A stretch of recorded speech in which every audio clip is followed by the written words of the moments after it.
Hi, I'm Lillith, and today we're going to be looking at similes and metaphors in Macbeth.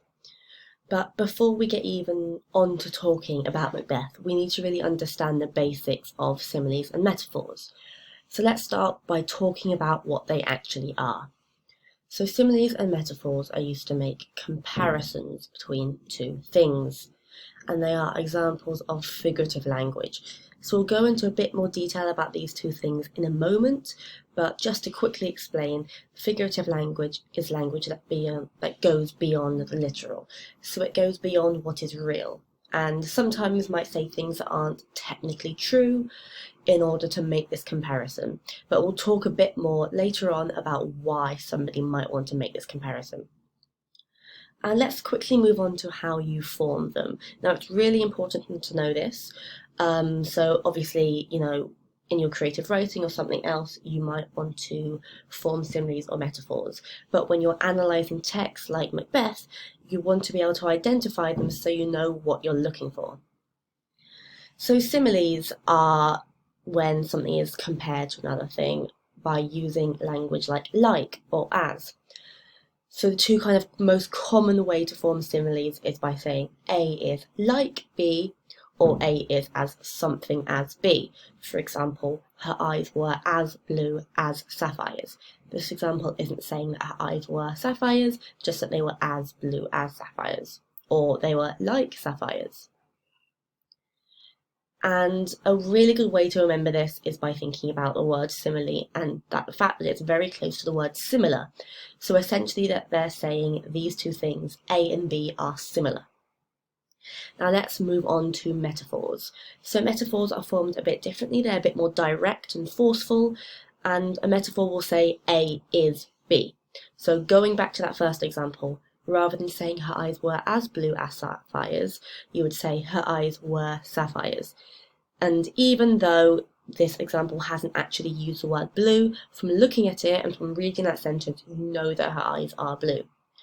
Of course, the girl's eyes aren't actually sapphires. We know this. It's an exaggeration, which is why it is figurative language. It isn't technically true, but it's used for dramatic effect. And before we kind of move on to the effect of similes and metaphors in more detail, I want to do a quick activity just to make sure that we all understand the difference between similes and metaphors and how to identify them. So you've got a few examples here, and what we're going to do is we're going to go through them and talk about which ones are similes, which ones are metaphors, and why. So the first example is, she was as brave as a lion. Now, we can see here, we've got as. She was as brave as a lion. If we go back to here, we can see that similes use A is like B or A is as B. So we know that this one is a simile. Hopefully you can read that as an S. So our second example is, the stars sparkled like diamonds. And reading through this, we can see that the word like is used. The stars aren't diamonds, but they are like diamonds. You can see here, A is like B, which means that this is also a simile. And our third example is, all the world's a stage. Or if we get rid of the contraction, all of the world is a stage. So going back to our how do you form them section at the top, we can see that this is a metaphor because it says all the world is a stage. A is B. Of course, we know it's not, but it's trying to convey the idea that the world is like a stage.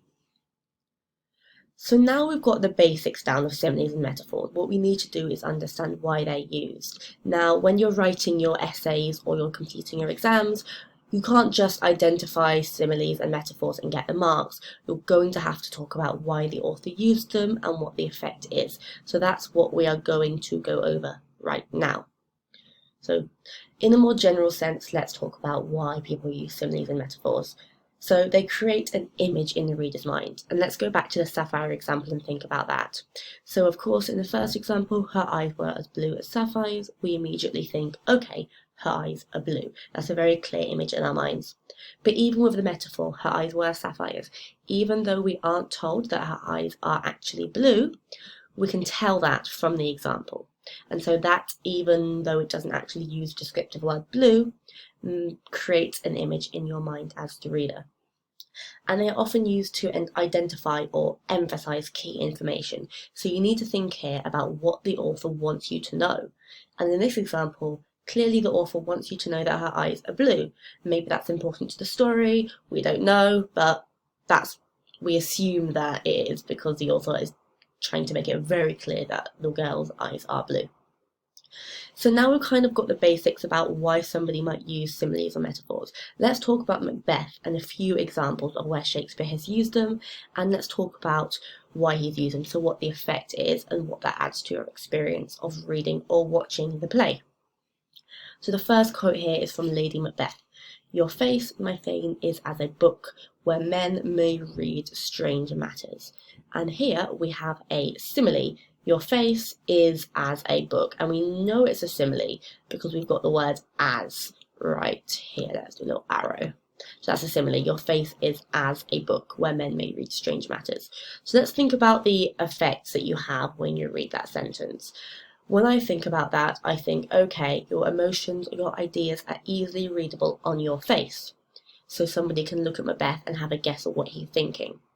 Now this shows really important things, not only about Macbeth's character, but about Lady Macbeth's character. So we can tell immediately that Macbeth probably isn't a particularly secretive or cunning person. You can tell what he's thinking from his face.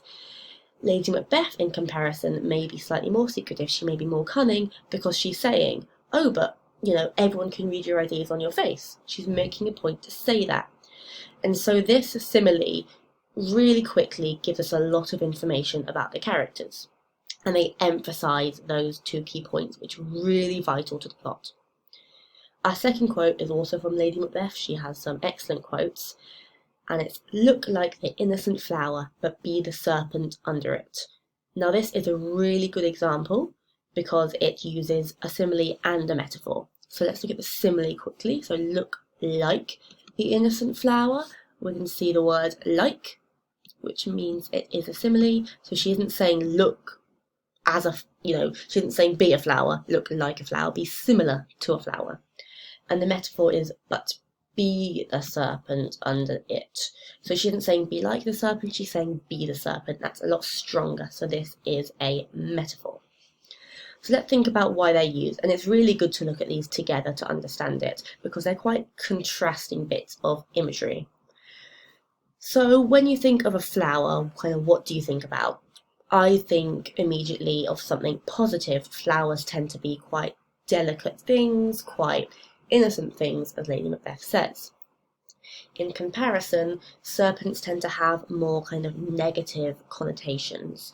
So serpents and snakes are often associated with being cunning, with being secretive, or being evil even. So what Lady Macbeth is saying here is look innocent, but actually underneath that you want to be cunning, you want to be plotting something. And again, that shows us something about Lady Macbeth's character, that she can be quite cunning. She can be somebody who kind of makes evil plans secretly, who pretends to be, perhaps innocent on the outside, but underneath isn't so much.